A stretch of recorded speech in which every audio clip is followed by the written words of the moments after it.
box beam header. It's basically we're using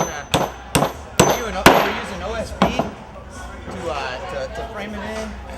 We rip down our pieces of 2x6, and simply we're not using a lot of big lumber to build this. We're using recycled lumber. We're using smaller stuff.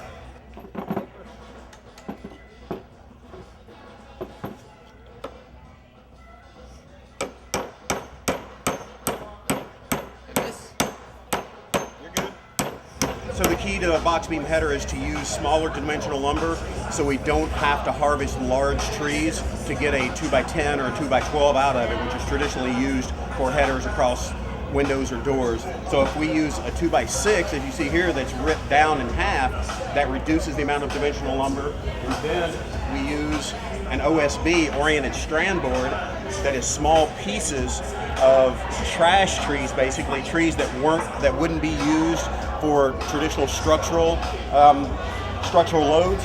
So these are pieces of trees that are pressed together that make a structural product. So if we can put this stress skin on the outside of this, along with the small dimension lumber, and then also what we do is when this is done, that gets folded over like this, and then we insulate the inside of this, so that it's insulated header instead of a solid wood header, which is a traditional header. And solid wood is not nearly as good an insulator as cellulose insulation or spray foam insulation, or as bad as I hate to say it, as fiberglass insulation. That's even a better insulator than wood is. So we give the open space, the cavity, for insulation.